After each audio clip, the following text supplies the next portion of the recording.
안녕하세요. 오늘은 레위기 9장입니다. 아론이 대제사장으로서 드리는 첫 제사. 정말 중요한 장면이죠? 네, 맞습니다. 이게 그냥 의식이 아니라 하나님께서 약속하신 영광이 나타나는 그런 극적인 순간이 담겨 있거든요. 위임식 끝나고 여덟째 날이었죠? 네, 바로 그날입니다. 모세가 아론이랑 아들들, 또 이스라엘 장로들을 다 불러 모아요. 그리고 제물 준비 지시가 내려오죠? 아론 자신을 위한 속죄 제물, 번제물, 또 백성들을 위한 속죄제, 번제, 화목제, 소제물까지. 맞아요. 종류도 다양하죠. 그 이유가 아주 분명하게 제시돼요. 오늘 여호와께서 당신들에게 나타나실 것이다. 이 예고만으로도 정말 긴장되지 않았을까요? 그렇죠. 엄청난 예고죠. 그리고 제사장 위임 받고 나서 첫 공식 업무인데 여기서 중요한 건 아론이 백성을 위한 제사 전에 먼저 자기를 위한 속죄를 한다는 점이에요. 순서가 그렇군요. 네. 리더가 먼저 정결해야 공동체를 하나님께로 이끌 수 있다는 걸 보여주는 거죠. 뭐랄까, 리더십의 기본 책임 같은 거요? 아론이 그럼 모세 지시대로 먼저 자신을 위한 속죄제의 송아지를 잡고요. 네. 피는 제단 뿔에 바르고 나머지는 제단 밑에 쏟고. 이런 절차 하나하나가 다 의미가 있겠죠. 그럼요. 피를 바르는 건 정결하게 하고 죄를 덮는다는 상징이고요. 제단 밑에 쏟는 것도 마찬가지고요. 기름이나 콩팥 같은 특정 부위는 제단 위에서 태우고 네네. 고기랑 가죽은 또 진영 밖에서 태우죠. 모든 게 아주 세밀하게 규정돼 있어요. 그 후에 번제물 순양도 규례대로 드리고요. 이 모든 과정이 정말 한치의 오차도 없이 여호와께서 명령하신 그대로 진행된다는 게 핵심이네요. 맞습니다. 그만큼 하나님의 명령에 대한 철저한 순종을 강조하는 거예요. 그냥 형식적인 게 아니라 정말 그 말씀의 무게를 아는 거죠. 자신을 위한 제사를 다 마친 후에야 이제 백성을 위한 제사를 집전할 자격을 얻게 되는 거군요. 그렇죠. 이제 백성 차례입니다. 속죄제 염소, 번제물, 소제물, 그리고 화목제물인 수소와 순양, 이게 차례대로 드려져요. 화목제물 드릴 때 좀 특이한 방식이 있다고요? 요제라고 하던데요? 네. 요제. 그 가슴 부분이란 오른쪽 뒷다리를 제사장이 이렇게 하나님 앞에서 흔들어서 드리는 의식이에요. 흔들어서요? 네.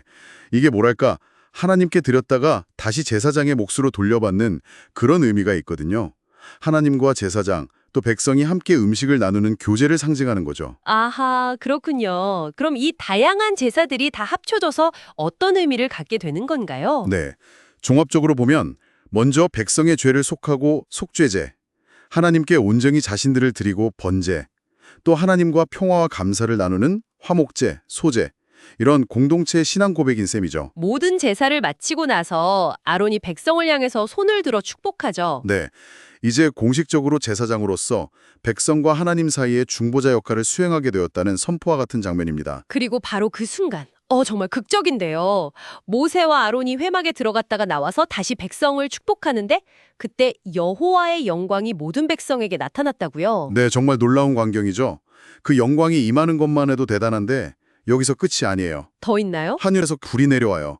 그래서 제단 위에 있던 번제물하고 기름을 순식간에 다 태워버립니다. 와, 불이요? 하늘에서? 네, 이게 바로 하나님께서 이 제사를 받으셨다는 아까 말씀하신 그 약속, 내가 너희에게 나타나리라 하신 말씀의 성취이자 명백한 증거죠.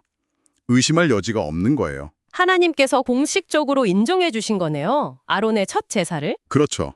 하늘의 인준도장 같은 거죠. 레위기 전체에서 강조하는 그 거룩하신 하나님의 임재가 이렇게 눈앞에 가시적으로 확 드러난 순간입니다. 이 엄청난 광경 앞에서 백성들은 어떻게 반응했을까요? 성경 기록을 보면요. 그들이 소리를 지르면서 그냥 얼굴을 땅에 대고 엎드렸다고 해요. 소리를 지르며 엎드렸다.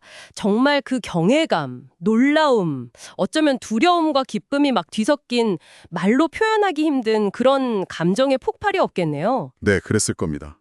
이 사건은 제사장 직분이 이제 공식적으로 시작되었음을 알리는 신호탄이었고 또 하나님께서 이 제도를 통해 백성들과 함께 하시고 그들의 예배를 받으신다는 확실한 증표였죠. 이때 백성들이 느꼈던 그 강렬한 경외심이 이후 이스라엘 공동체가 하나님을 대하는 태도에 큰 영향을 미쳤겠군요. 물론입니다. 아마 중요한 기준점이 되었을 거예요. 레위기 9장을 보니까 정해진 규례를 따라서 순종했을 때 하나님의 그 약속된 영광과 또 직접적인 응답이 어떻게 이어지는지를 정말 생생하게 보여주는 것 같습니다. 그렇죠. 준비된 순종 위에 하나님의 신실하신 응답이 임한다는 걸 아주 극적으로 보여주는 사건이죠. 제사장 제도와 성막 중심 예배의 정말 인상적인 시작입니다. 오늘 이 이야기를 들으시면서 여러분은 어떤 생각이 드셨나요? 정해진 절차에 따른 순종, 그리고 그 끝에 나타난 하늘의 불과 같은 명백한 신적인 응답. 만약 오늘 우리 삶에서 이런 하나님의 불과 같은 분명한 임재나 응답의 증거를 마주하게 된다면 우리의 반응은 어떨지 한번 생각해 보시는 것도 좋겠습니다.